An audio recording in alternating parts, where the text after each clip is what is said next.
Are you there? Okay. So starting with point 109, in COPD patient, oxygen pressure at 10 centimeter of water by PEEP for 24 hours would cause pneumothorax. ठीक है, अगर तो हम patient को 24 hours तक oxygen देते रहेंगे, हाई फ्लो ऑक्सीजन, तो उसकी वजह से एक कॉम्प्लिकेशन डेवलप हो सकती है और उसको हम कहते हैं न्यूमोथोरैक्स। ठीक है, अब नीचे आ जाएं जी। हमारे पास न्यूमोथोरैक्स की 4 टाइप्स हैं: primary pneumothorax, secondary pneumothorax, traumatic pneumothorax and tension pneumothorax. अब ये जो न्यूमोथोरैक्स है, ये अपने नाम से ही इनकी डेफिनेशन जो है वो हमें समझ आती है।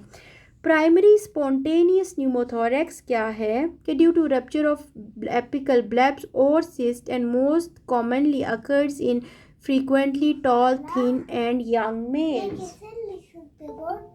नहीं लिख रहा, ये तो खराब था ना, मैंने इंक डाली है इसलिए लिख रहा है।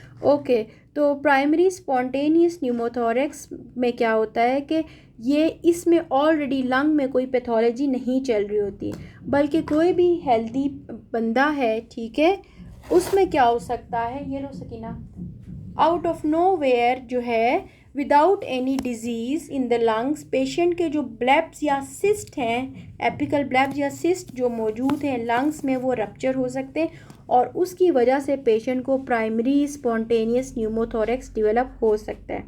अब ये याद रखो कि किन लोगों के अंदर प्राइमरी स्पॉन्टेनियस न्यूमोथोरैक्स होता है: young thin males, young tall thin, ये जो मेल्स हैं इनके अंदर जो है प्राइमरी स्पॉन्टेनियस न्यूमोथोरैक्स का खदशा है।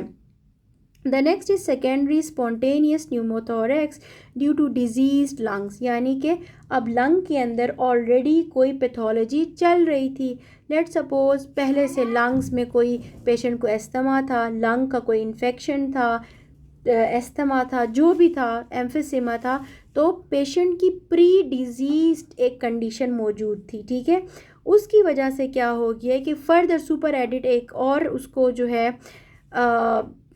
ट्रॉमा हुआ है। ट्रॉमा ने यू कैन से के rupture of that disease part या फिर further worsening of that disease part,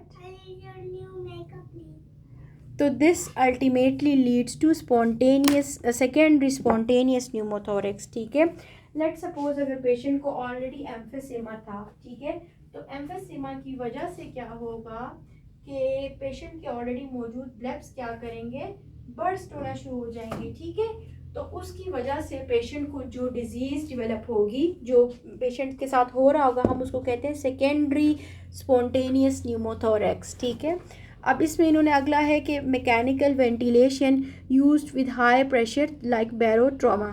जैसे हमने ऊपर न्यूमोथोरैक्स का सिनेरियो स्टडी किया था कि पेशेंट को हम लोगों ने मैकेनिकल वेंटिलेशन पे रखा हुआ था, हाई फ्लो ऑक्सीजन उसको 24 आवर्स से जा रही थी, तो इसका क्या मतलब है कि ऑलरेडी कोई लंग डिजीज़